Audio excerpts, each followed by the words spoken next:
Izantyalantyala zemvula ezine kummandla ongqonge iTshwane zishiye umonakalo ongathethekiyo. Ezinye iingingqi kwimpuma yesisixeko kungoku nje zijongene nokunqongophala kwamanzi noku-saza-kuthabatha iinyanga eziliqela. Lomonakalo kumaziko acoca amanzi kwimpuma yePitoli ubangela uphazamiseko kwiziseko zophuhliso zokunkinkisha amanzi. Umonakalo ongathethekiyo kumbhobho ohambisa amanzi phakathi kwedama ivelge ukuya kwiziko lokucoca amanzi laseKhalinen kwimpuma yePitoli ngaphambi kokunkinkishela abahlali kwiingingqi ezingqongileyo. Ukulungiswa kwawo kuza kuthabatha ixesha.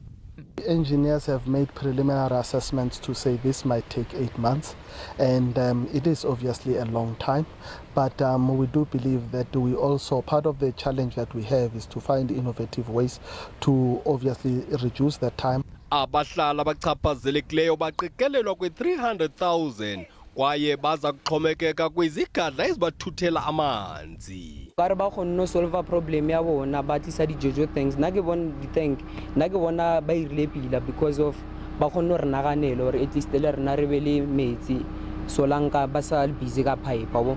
Abasemagunyeni bazingela isisombululo esingcono.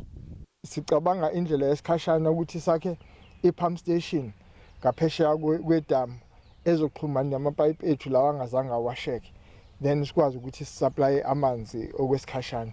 Ilahleko ezimali iyevakala ngaxeshanye. Isixeko saseTshwane sithi siza kuxoza mphini wumbi wokudibanisa umbhobho wamanzi wakwa-Rand Water nomasipala ithembisile ani.